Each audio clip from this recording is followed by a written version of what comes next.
జ్ఞానం రావాలి అంటే ఈ 4 పనులు చేయాలి. ఇవన్నీ ఎక్కడ లభిస్తాయి?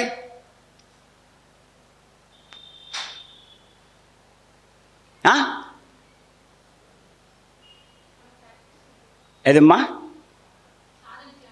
ఎక్కడ లభిస్తాయి ఇవన్నీనో? నువ్వు ఇక్కడేం చేస్తావు? తొక్క. ఎక్కడ లభిస్తాయి? వాళ్ళు చెప్తున్నారుగా, చెప్పలేదే ఇందాక? మరే చెప్పవే. మరి ఇంకేంటి?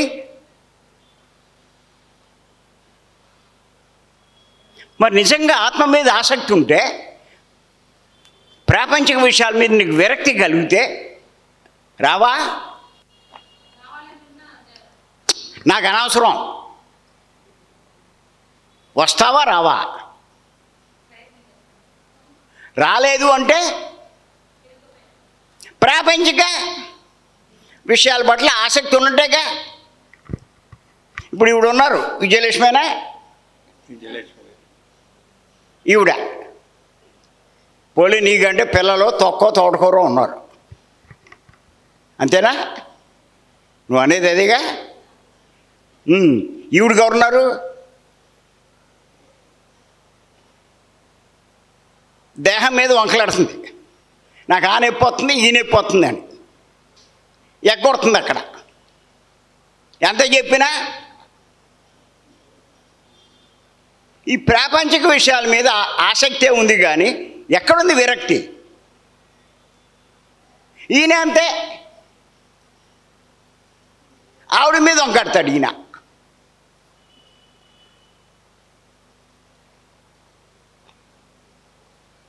అదే చెప్పేది. ఇప్పుడు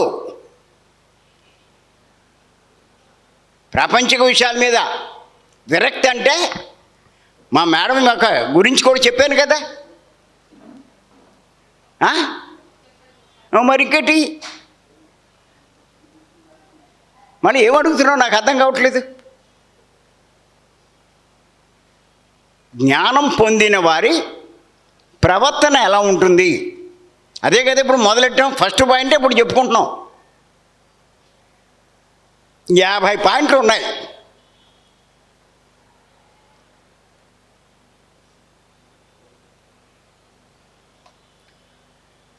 మొట్టమొదటి పాయింట్ ఏం చెప్పాం? ఈ ప్రాపంచిక విషయాల మీద విరక్తి ఉండాలి. ఎప్పుడైతే ప్రాపంచిక విషయాల మీద విరక్తి ఉందో ఏమవుతుందమ్మా? ఆత్మ విషయాల పట్ల ఆసక్తి ఉంటుంది. ఇప్పుడు మా ఊళ్ళో, మా కుటుంబంలో ఫంక్షన్లు రానివ్వండి, పార్టీలు రానివ్వండి, పెళ్ళిళ్ళు రానివ్వండి, ఏమి రానివ్వండి, చావులు రానివ్వండి, ఏది వెళ్ళం మేము. ఎందుకයි మాకు? ఏమ్మా, ఎందుకది వేస్ట్ మాకు. ఈ క్లాసులు రమ్మంటే వచ్చేస్తాం, ఎంత దూరమైనా వస్తాం.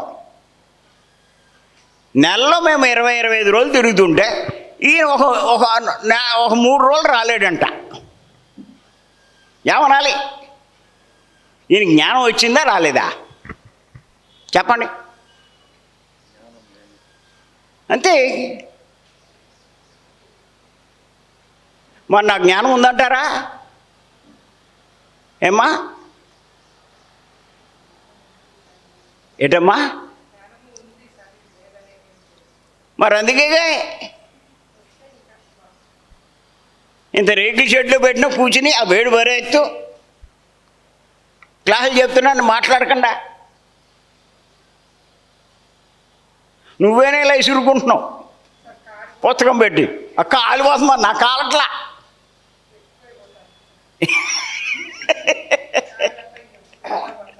మరి నేను బరెత్తున్నానా లేదా అమ్మా?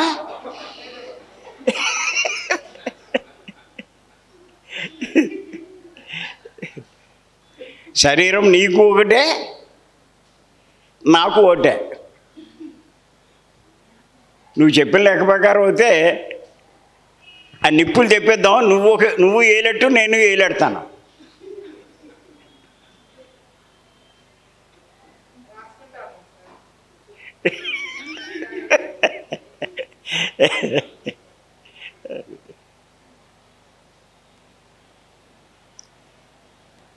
ఈ మొట్టమొదటి పాయింట్లోనే మీ అందరికీ కూడా జ్ఞానం లేదన్నది అర్థమవుతుంది. ఇంకా మిగతా పాయింట్లోకి వెళ్ళలేదు మనం.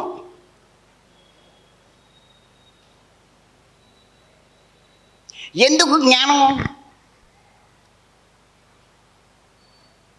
ఏమ్మా మర్చిపోయేప్పుడే జ్ఞానం ఎందుకు?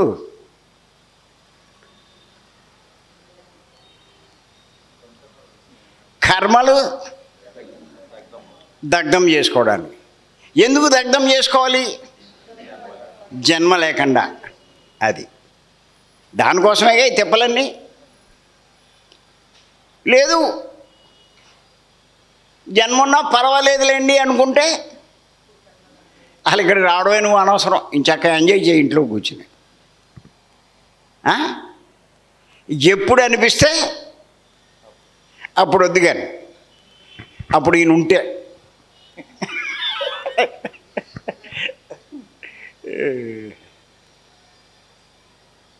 అర్థమైందమ్మా? అసమాషి కాదమ్మా. మీకు ఏంటంటే అలా చెప్పుకుని వెళ్తున్నాం.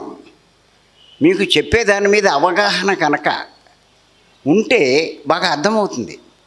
మీరేం చేస్తారంటే దృష్టి పెట్టరు. మీరు ఏదో రాసేస్తూ ఉంటారు కానీ మళ్ళీ ఇంటికాడియో ఎక్కడియో ఆలోచిస్తారు. ఇప్పుడు ఆవిడ అదే పని చేసింది. ఇక్కడ వింటున్నట్టు ఉంది, రాస్తున్నట్టు ఉంది కానీ ఏమ్మా దృష్టి ఎక్కడుంది? ఇంటి దగ్గర ఉందా? గడు గుడ్డు ఉంది, లేకపోతే అదవ ప్రశ్నలు ఎత్తబెట్టే. అదే నేను చెప్పేది.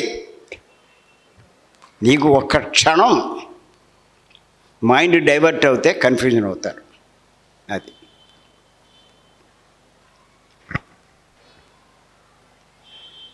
నీ పేరేటమ్మా? అమ్మా శ్రావణి. సరే, ఎంతమంది పిల్లలు? ఎంత వయసు? 12 years 10 years. వాళ్ళ ఇంటికి వచ్చే టైం అయినట్టుంది. అవునా? నీ పరిస్థితి నేను చెప్పేస్తున్నానుగా. వాళ్ళ ఇంటికి రాగానే నువ్వు ఉండాలి కదా, లేకపోయినా పర్లేదా? అంచేత ఓ పక్క నుంచి ఏం ఆలోచిస్తున్నావంటే ఈయన అసలు వదులుతాడా వదలడా, ఎన్నింటికి వదులుతాడు, ఇక్కడి నుంచి మీ ఇంటికి వెళ్ళడానికి ఎంత టైం పడుతుంది అమ్మా? 6 minutes దగ్గరే. మరెందుకు కంగారు అమ్మా? ఓహో, మళ్ళీ మామయ్య గారికి టీ ఒకటి ఇవ్వాలా? మరి ఇన్ని పనులు పెట్టుకుని ప్రాపంచిక వ్యవహారాలు పెట్టుకుని ఇక్కడ ఎలా కూర్చుంటావమ్మా? అవునమ్మా, కాదని నేనేమంటానంటే వీటి మీద ఆసక్తి ఉన్నప్పుడు నీకు ఇంకా జ్ఞానం లేదు అది తెలుసుకోవడమే, అంతకన్నా ఏం లేదు. అర్థమైందా? ఊరికే దగ్ధమైపోతాయేటి కర్మలో, ఊరికే మోక్షం వచ్చేస్తుంది ఏంటి? శ్రావణ ఏంటన్నా? శ్రావణి. ఏం చదివమ్మా? డిగ్రీ చదువు. సరే,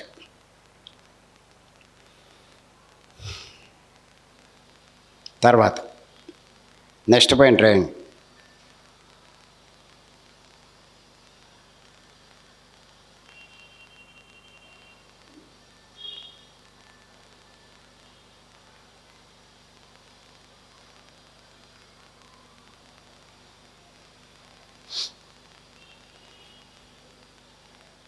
జ్ఞానం ఉన్నవాడు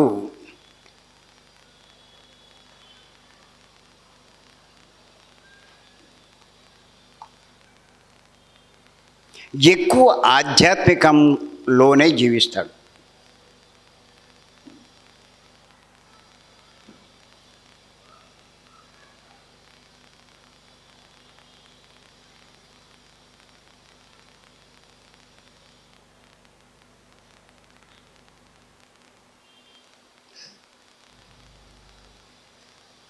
ఇప్పుడు మెయిన్ కానీ మా మేడం కానీ ఉంటే కనుక ఉదయం లేచినప్పటి నుంచి రాత్రి పడుకునేదాకా ఆధ్యాత్మిక పనులు, ఆధ్యాత్మిక విషయాలు తప్ప ప్రాపంచికమైనవి ఏమీ ఉండవు.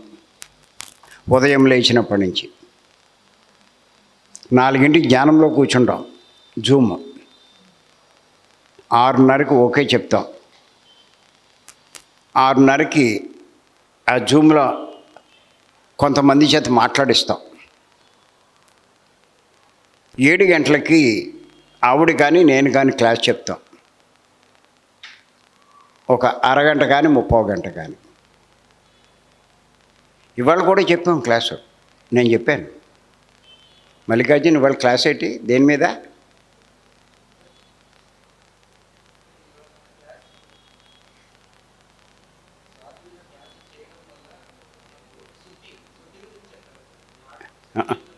కాదు, ఉపమానం అమ్మా. వాళ్ళ అమ్మా కాదమ్మా, ఉపమాన జ్ఞాన సందేశాలు, ధ్యాన సందేశాలు. నువ్వు మధ్యలో ఎక్కడ విన్నట్టున్నావు, బస్సులో వస్తూ. అవి చూడు, బస్సులో వస్తూ కూడా ఆయన వింటున్నాడు అంటే ఆసక్తి ఉన్నట్టే కదా జ్ఞానం మీద. అది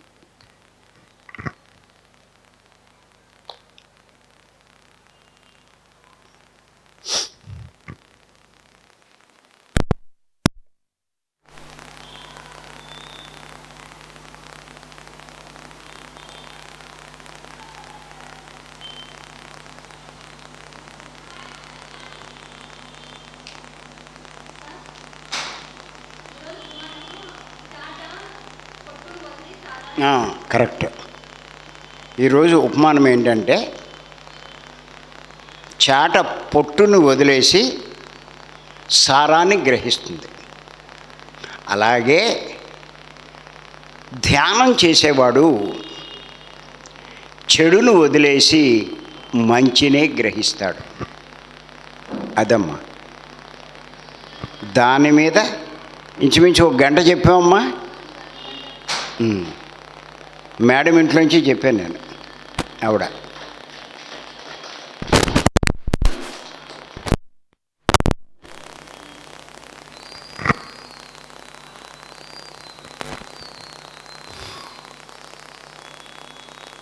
అది అయిపోయిన తర్వాత మళ్ళీ ఇక్కడికి వచ్చేసానుగా. సాయంకాలం క్లాస్ చెప్తున్నా. సాయంత్రం మళ్ళీ ఏదో పుస్తకం కరెక్ట్ చేసుకుంటాం. తర్వాత కాసేపు ధ్యానం చేయడం, పడుకోవడం. ఇవాళ ఇది అయిపోయింది. రేపు గుంతకల్లు వెళ్ళాలి మేము. మళ్ళీ అక్కడ క్లాస్. అది అయిపోయిన తర్వాత భీమవరం ఒకరోజు అవుతాం. మళ్ళీ నాకు ప్రయాణం. మేడం ఇంకో పక్కకి. నేను హైదరాబాద్ వెళ్తాను. నేను హైదరాబాదు, కడతాల్లో 3 రోజులు, షాద్నగరు క్లాసులు చెప్పుకుని వస్తాను నేను. అక్కడ అయిపోయాక ఒకరోజు ఆగి నిజామాబాద్ వెళ్తాను. అర్థమైందా? అదో 4 రోజులు అక్కడ వెళ్ళొచ్చిన తర్వాత 2 రోజులు ఆగి ఢిల్లీ వెళ్తున్నాను నేను. 28, 29 తారీఖుల్లో. 30వ తారీఖు వస్తాను ఢిల్లీ నుంచి. 1వ తారీఖు మళ్ళీ భీమవరం క్లాసు. అంటే నా పని, మా మేడం పని. ఇప్పుడు మేము ప్రాపంచికంలో ఉన్నామా, ఆధ్యాత్మికంలో ఉన్నామా? మా పిల్లలైనా సరే వాళ్ళకి ఏదైనా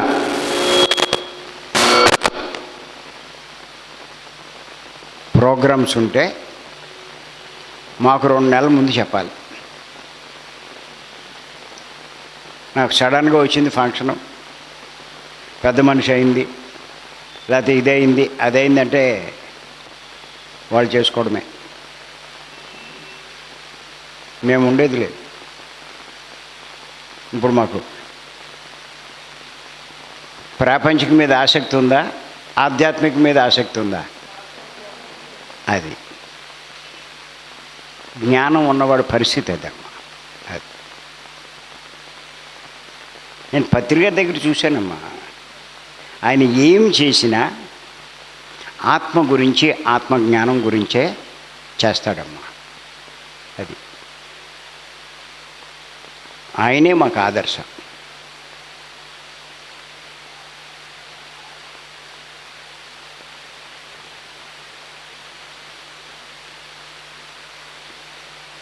నేను కారులో వస్తున్నాను, ఇప్పుడు 1.5 గంట టైం పట్టింది. అమ్మ పుష్పలత, నేను కారులో వస్తే ఏం చేశాను చెప్పు?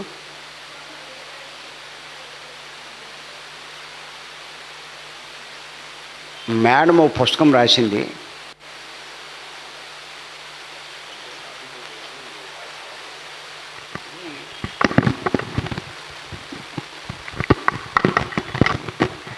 తీసుకోడేవయ్యా, పట్టుకోవడం కష్టంగా ఉంది.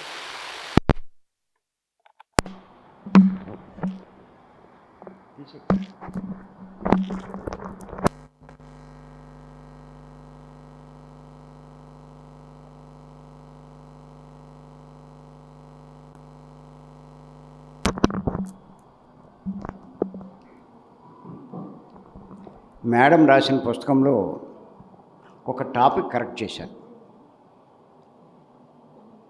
ఇంచుమించు అక్కడ బయలుదేరాను, ఇక్కడికి వచ్చేటప్పటికి ఆ టాపిక్ పూర్తి చేశాను.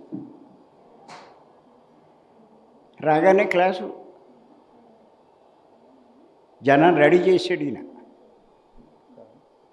నేను రాగానే జనాన్ని రెడీ చేసావు కదా, పైకి ఎక్కించేసావు కదా.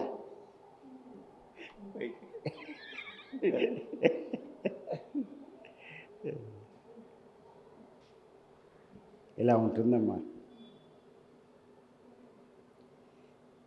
మా జ్ఞానం ఉందంటావు కొంచెం, లేదా? అమ్మ విజయలక్ష్మి,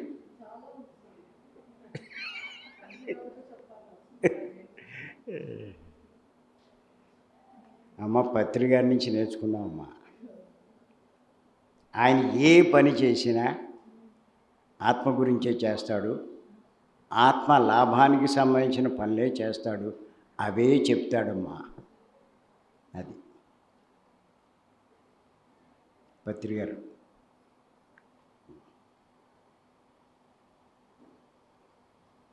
సరే, జ్ఞాని ఆధ్యాత్మికంలో ఉంటాడు, అజ్ఞాని ప్రాపంచికంలో ఉంటాడు.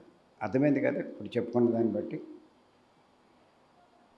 నెక్స్ట్ 2వ పాయింట్ రాసుకోండి.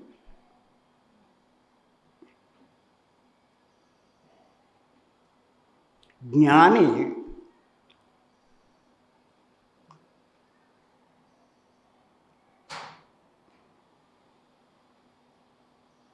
దుఃఖంలో కూడా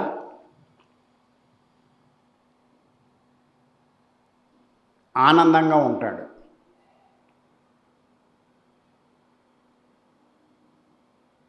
అజ్ఞాని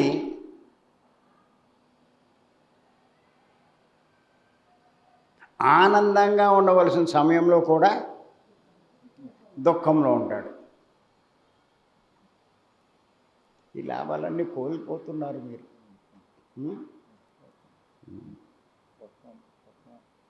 అమ్మా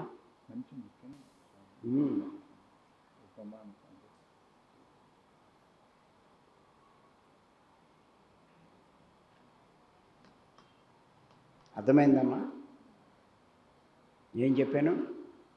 జ్ఞాని దుఃఖంలో కూడా ఆనందంగా ఉంటాడు, అజ్ఞాని ఆనందంగా ఉండవలసిన సమయంలో కూడా దుఃఖపడుతూ ఉంటాడు.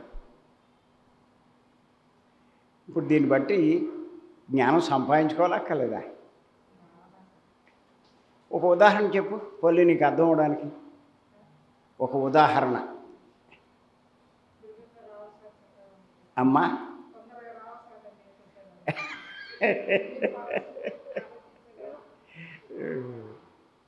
విజయలక్ష్మి చెప్తుందేమో.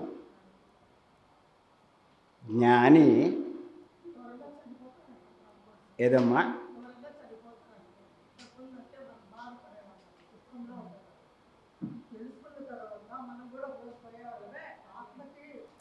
నేను చెప్పేది, అజ్ఞాని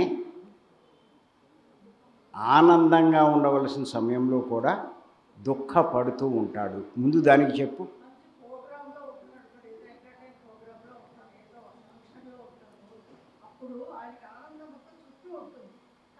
ఎందుకుంటుంది ఆనందం?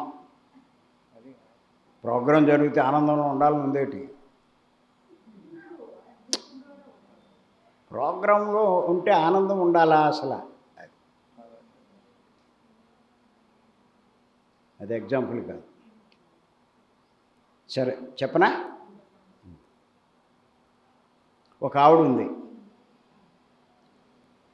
బాగా డబ్బు ఉంది, అన్ని సౌకర్యాలు ఉన్నాయి, మొగుడు కూడా చాలా మంచోడు, బాగా చూసుకుంటాడు. ఏంలాగే ఆవిడ కోసం భీమరగ్గొట్టినట్టే.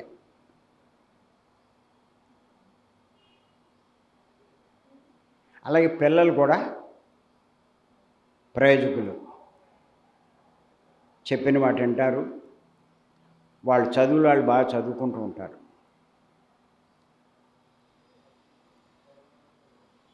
ఆవిడకి ఏ లోటు లేదు. కార్లు ఉన్నాయి, ఇవి ఉన్నాయి, అన్నీ ఉన్నాయి, పని వాళ్ళు ఉన్నారు, అన్నీ ఉన్నారు. ఇప్పుడు చెప్పు, ఇలా ఉంటే ఆవిడ ఆనందంగా ఉండాలా అక్కర్లేదా? అమ్మా ఎక్కడుంది? ఏది?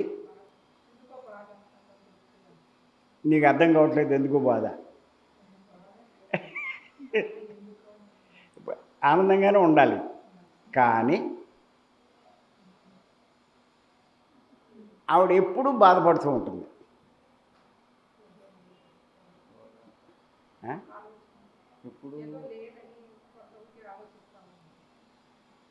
ఎందుకు బాధపడుతుందంటే వాళ్ళ అమ్మని వాళ్ళ నాన్న సరిగ్గా చూడడం,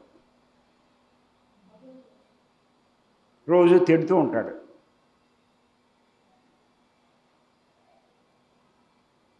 సూటి పొట్టి మాటలతో బాధిస్తూ ఉంటాడు.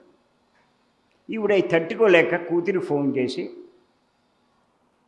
మీ నాన్న ఇవాళ ఇలా చేశాడమ్మా అంటారు. ఏడుస్తుంది కూడా, నా బతికిలు అయిపోయిందమ్మా అని. తల్లి బాధగా ఉంటే కూతురికి బాధ ఉండదా?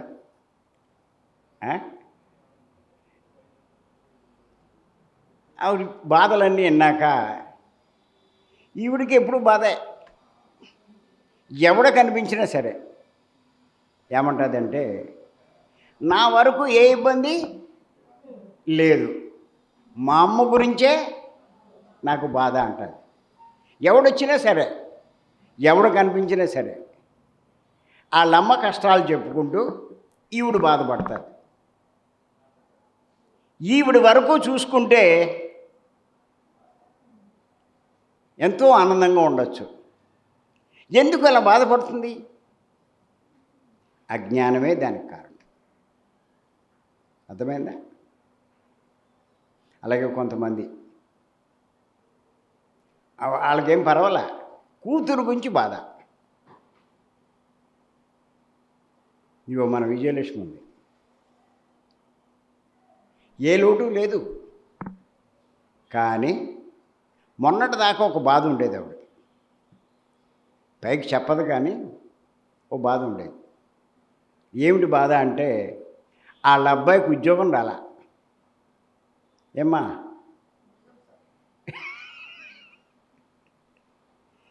నీ వరకు ఏమైనా ఉందా? ఏమీ లేదు. కానీ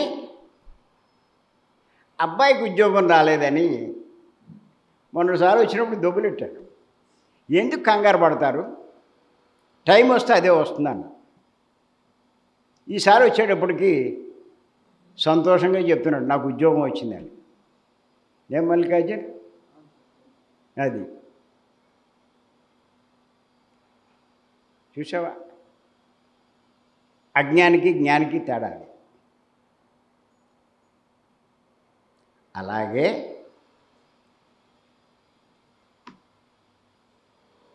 కొంతమందికి పెళ్లి చేస్తారు, అల్లుడు శాడిస్ట్ అయ్యాడు. మరి అది తల్లికి చెప్పుకుంటుందా చెప్పుకోదా? తల్లి ఏం చేస్తుంది? ఆవిడకేమీ ఇబ్బంది ఏం లేదు. ఆ కూతురికి అలా జరిగిందని బాధపడుతూ ఉంటుంది. ఇలా ఉంటుంది. కానీ ఇక్కడ ఏం చెప్పుకున్నామంటే జ్ఞాని దుఃఖంలో కూడా ఆనందంగా ఉంటాడు.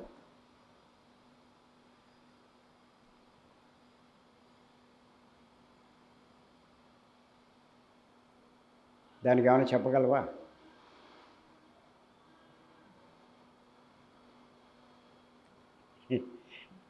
నీ పేరేటమ్మా? ఉషా.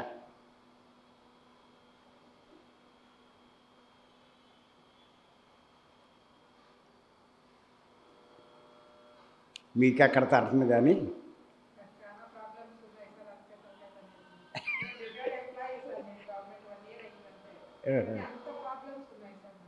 ఓహో,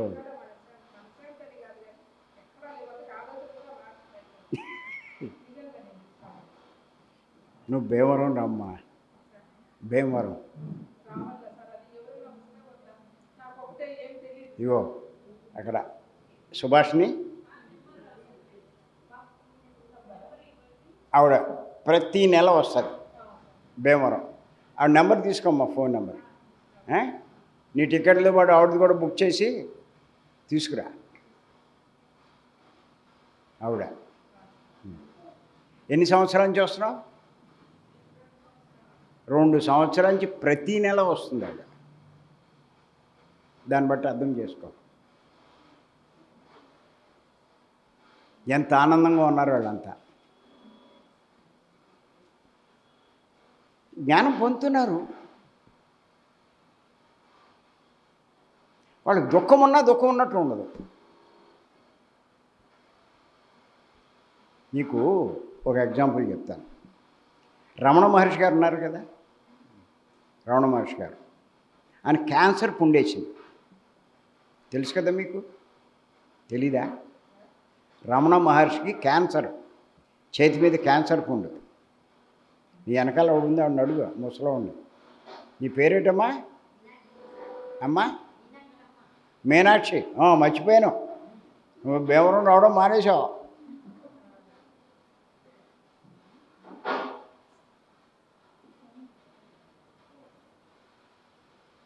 ఆయన చూడడానికి చాలామంది వచ్చేవాడు. ఆ పుండు చూసి అదేంటి మీరు దాన్ని అలా వదిలేశారు, హాస్పిటల్కి వెళ్ళొచ్చు కదా, మీకు బాధ లేదా, ఆపరేషన్ చేయించవచ్చు కదా అని చెప్పి అనేవాడు. అంటే ఆయన ఏమన్నాడంటే దాని కూడా మీకు ఎందుకురా, మీరు దేనికోసం వచ్చారు అడగండి అన్నాడు.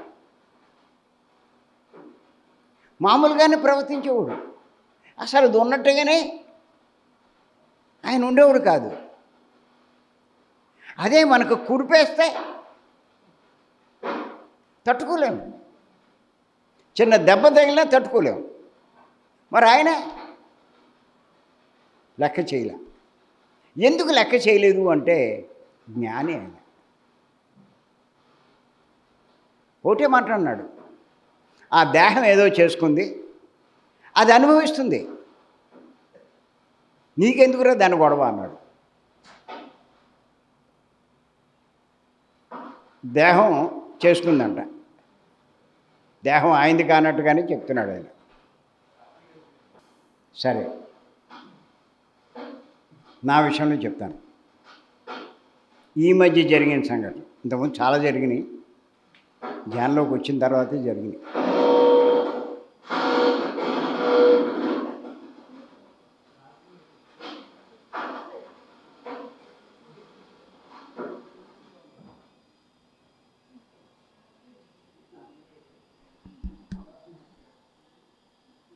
బాబు చెప్పమంటావా మానేయమంటావా?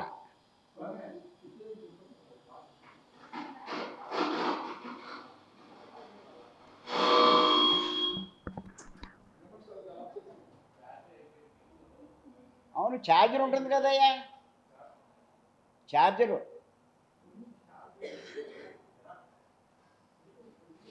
నేను ప్లగ్ తగిలించచ్చుగా, ఇక్కడ దగ్గరట్టు, ఇక్కడ పెడితే అక్కడ వెళ్ళబడుతుంది. ప్లగ్ ఎక్కడ ఉంటే అక్కడ పెట్టు.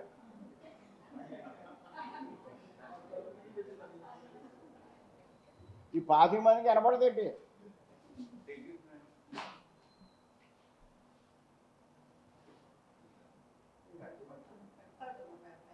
ఓ పని చేయవే బాబు పాండురంగయ్య, అక్కడో ప్లగ్గు అక్కడో ప్లగ్గు అక్కడో ప్లగ్గు పెట్టించి.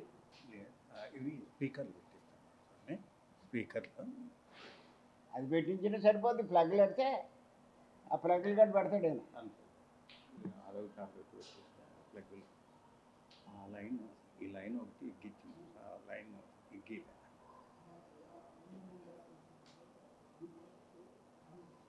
వర్కర్స్ దొరకరా ఏంటి మీకు? వర్కర్స్ దొరకరా? ఫంక్షన్స్ ఈరోజు వస్తామని, నిన్న వస్తామన్నారు, పోయిన వారం అది 3 hours చూపించాను. మళ్ళీ నాకు ఛార్జింగ్ పెట్టుకుంటే మీరు చెప్పారు అక్కడ పెడితే తగ్గించవచ్చు, తగ్గించి వాడుకుంటే ఏమంటే ఖర్చు. చల్లే తీసే బాబు, బాబు తీసేయమ్మా. ఇగో ఎవరిని రావద్దను, వినిపించిన వాళ్ళు రమ్మను, ఎవరిని బతిమలక్కల. ఎవడు వినిపించకపోతే అని రమ్మను.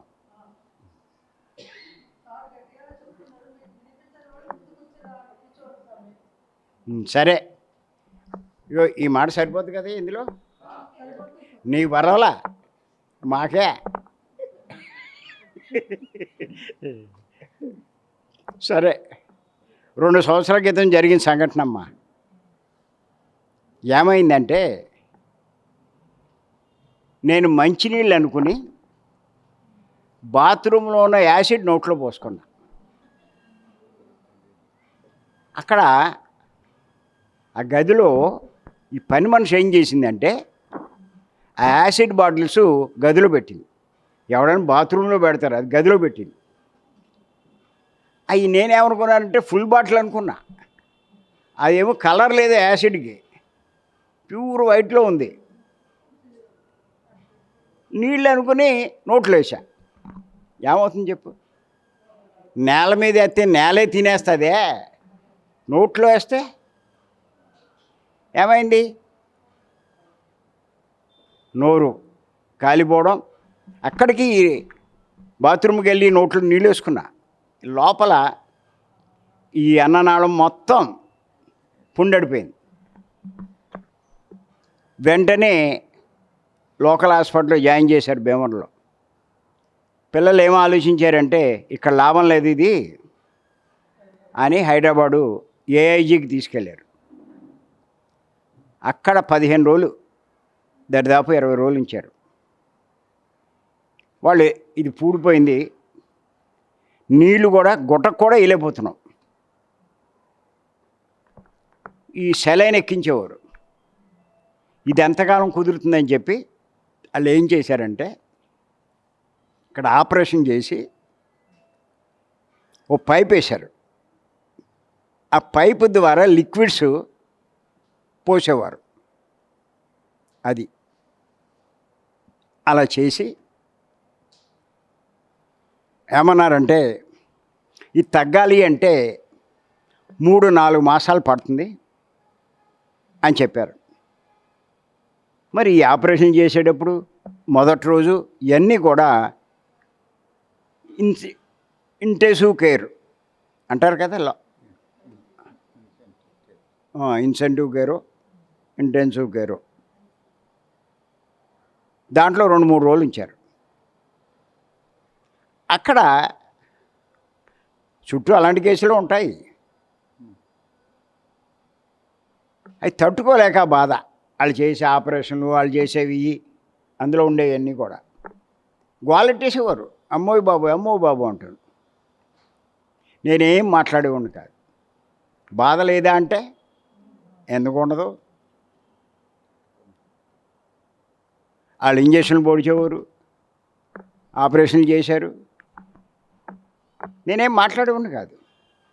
బాధ లేదా అంటే ఉంది. రమణ మహర్షికి లేదా? ఉంది. దాన్ని లెక్క చేయలేదు. నేను లెక్క చేసేవాడిని కాదు. తర్వాత రూమ్కి తీసుకెళ్ళాక చూడడానికి వచ్చేవారు. వాళ్ళతో మామూలుగానే మాట్లాడాను.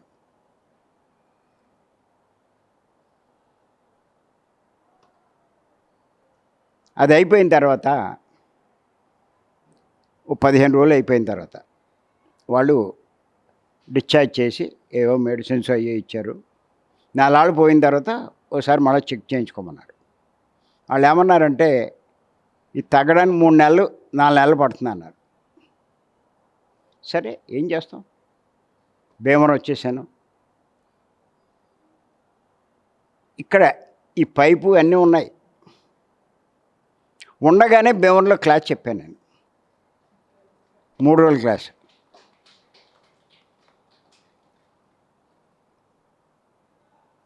ఏమ్మా సుభాషిణి, నువ్వు ఉన్నావు అప్పుడు? ఉన్నావు కదా. హాస్పిటల్లోనూ మాట్లాడుతున్నాను మీ అందరితోటి. భీమవరం వచ్చాక 3 రోజుల క్లాస్ కూడా చెప్పాను నేను. ఇది ఎలాగే ఉంది పైపు. వాయిస్ కొంచెం డౌన్ అయింది అంతే తప్ప చెప్పేశాను నేను క్లాసు.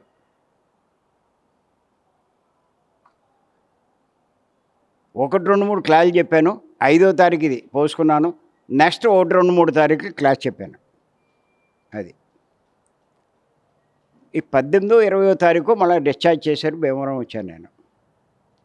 మళ్ళీ 5వ తారీఖు వచ్చాక నెలకి వాళ్ళు రమ్మన్నారు కదా, హైదరాబాద్ ఎందుకు వెళ్ళడం అని చెప్పి నేను భీమవరంలోనే చెక్ చేయడానికి ఏముంది అక్కడ దాకా ఎందుకని చెప్పి భీమవరంలో డాక్టర్ చూపించాను. ఆయన ఏం చేశాడంటే ఎండోస్కోపీ చేశాడు. ఎండోస్కోపీ అంటే గొంతులోంచి పైప్ కిందకి దింపుతాడు. లోపల ఎలా ఉంది ఏంటి. ముందు సన్నటి పైప్ వేశాడు. బల్బు కూడా ఉంటుంది. అది లవ్ పైప్ వేస్తే మళ్ళీ రప్చర్ అవుతే మొత్తం ఇదంతా తీసేసి మళ్ళీ ఇంకో ఆపరేషన్ ఏదో చేయాలని చెప్పి అది వేసాడు. వేసి అంతా చెక్ చేస్తే పూర్తిగా తగ్గిపోయింది.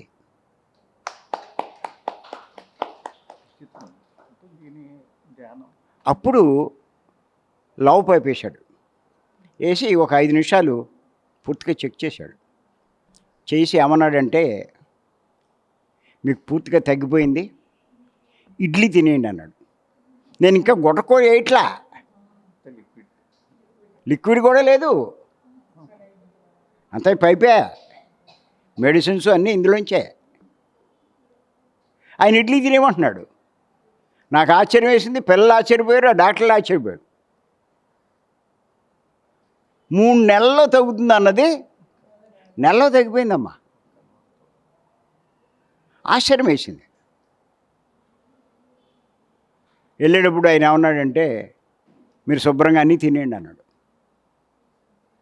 ఈ పైపు కూడా 2 రోజులు తీసేస్తామని చెప్పి పైపు కూడా తీశారు. అప్పుడు మరి నార్మల్ అయిపోయాం. ఇంకా మామూలుగానే తిరగడం మొదలెట్టా.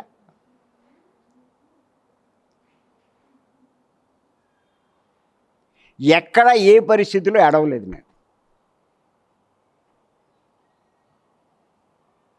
మరి నన్ను చూడడానికి మనోళ్ళు కూడా కొంతమంది వచ్చారు. నేను మామూలుగా మాట్లాడుతున్నాను, మామూలుగా చేస్తున్నా. వాళ్ళకేమో చాలా ఆశ్చర్యం కలిగింది. అది నాకు ఇంకొక ఆశ్చర్యం ఏంటంటే 3 మళ్ళు అని డాక్టర్లు అంటే నెలకే అలా తగ్గింది.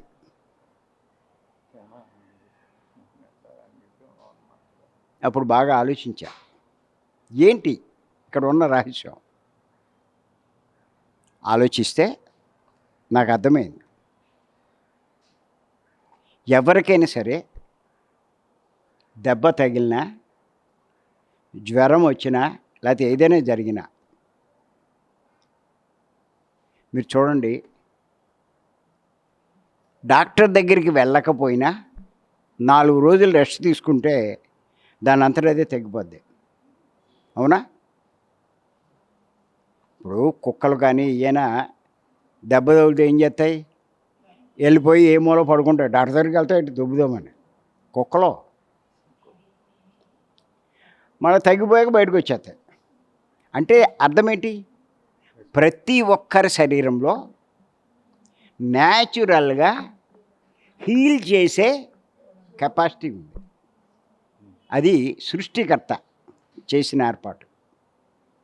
అర్థమైందా? కానీ మనం కంగారు పడి ఏది జరిగినా వెంటనే హాస్పిటల్కి వెళ్తాం. అంతే కదమ్మా? హాస్పిటల్కి వెళ్తాం. తగ్గుతుంది ఎలాగైనా. ఏమనుకుంటామంటే డాక్టర్ గారు ఇచ్చిన మందుల వల్ల తగ్గుతుంది అనుకుంటాం. కానీ డాక్టర్ ఇచ్చిన మందుల వల్ల 20% తగ్గుతుంది. 75% న్యాచురల్ హీలింగ్లో తగ్గుతుంది. అర్థమైందా? ఈ సంగతి ఎవరికి తెలియదు. నాకు ఈ 2 పనిచేస్తున్నాయి, న్యాచురల్ హీలింగు, మెడిసిన్స్. ఈ 2 కాకుండా ఇంకొకటి పనిచేసిందమ్మా. అప్పటిదాకా అది మేము గ్రహించలేదు, కానీ అప్పుడు గ్రహించాం. ఏమిటంటే మేము 20 ఏళ్ళ నుంచి ఈ ధ్యానం చేస్తున్నాం. ఏదో 1 రోజు 2 రోజులు 3 రోజులు చేయడం కాదు. నెలలో 20 రోజులు అన్ని చోట్లకి వెళ్తాం, క్లాసులు పెడతాం, మిమ్మల్ని కూర్చోబెడతాం, మేము కూర్చుంటాం. చెప్పండి, ఎంత శక్తి మాకు వస్తుంది? 20 ఏళ్ళ నుంచి అపారమైన శక్తి సంపాదించుకుంటాం. ఇంకొకటి ఏంటంటే మాకు ఇవన్నీ చదవడం వల్ల, ఈ జ్ఞానం పొందడం వల్ల ఇంకొకటి తెలుసుకున్నాం. ఏమిటంటే సంపాదించుకున్న శక్తి నష్టపోకుండా ఉండాలంటే ఏం చేయాలి? మీకు ఏం తెలియవు, చేస్తారు కానీ అది కోల్పోతూనే ఉంటారు మీరు. మాకు అది తెలుసు, అంచేత అవన్నీ పాటించాం. 20 ఏళ్ళ నుంచి సంపాదించే శక్తి అలాగే శరీరంలో ఉంది. ఎంత శక్తి ఉండడం వల్ల 3 నెలలు అన్నది నెలలో అది కూడా కలిసిందనమాట. అర్థమైందమ్మా? అది దమ్మా, వెళ్ళండి, వెళ్ళిపోండి, పర్లేదు. మీరు ఎవరిని వచ్చి తీసుకెళ్ళాలా? అదేమ్మా, అర్థమైంది, అర్థం కాలేదా? ధ్యానం యొక్క గొప్పతనం అది. మరి ఇవన్నీ మీరు తెలుసుకోవాలి. తెలుసుకోకపోతే ఎప్పుడూ ఎడుతూ కూర్చుంటారు. మరి జ్ఞానం ఉండబట్టేగా నేనేం బాధపడలేదు. నేను అజ్ఞానం అవుతే ఏడుపులు పెడబొబ్బలు, నా బతుకిలు అయిపోయింది, భగవంతుడు అన్యాయం చేశాడు, ఏదో డైలాగులు ఉంటాయి.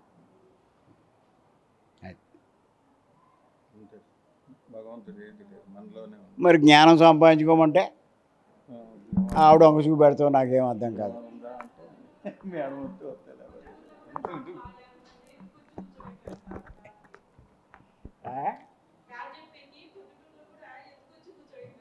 అవునమ్మా,